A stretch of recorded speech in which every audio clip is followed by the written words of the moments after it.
your latest album called Trailblazers with the violist Molly. How do you pronounce her last name? Yes, good for you for asking, because people usually don't get it right the first time. It's Molly Gebrian.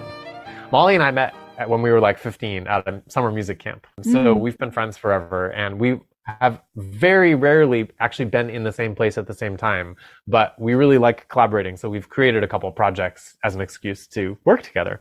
And this most recent project, the album that was just released called Trailblazers, is no percussion on this one, just viola and piano, but they actually aren't viola sonatas. They are cello sonatas that Molly has transcribed for viola. The genesis of the project is kind of funny. Molly was cleaning her house and listening to something on YouTube.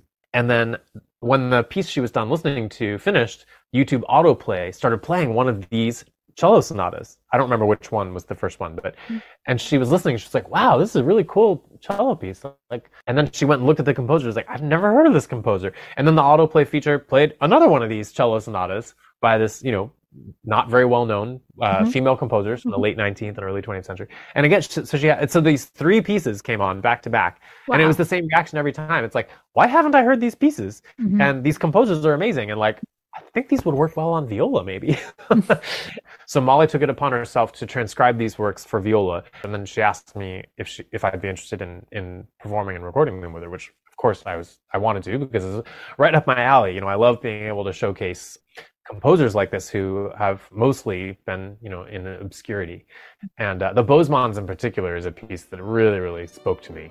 It's got that great early 20th century energy.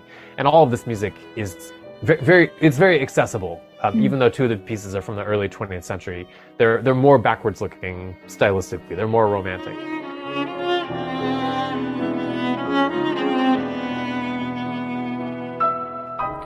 And other two female composers you included in the album are Ethel Smith and then Dora Pejacevic.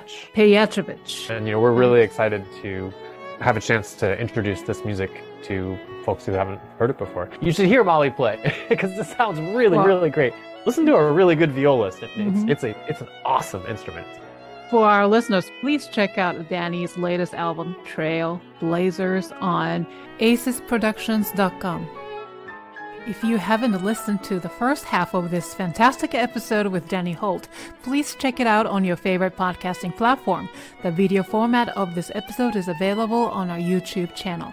Check out all the links in our bio or in the description.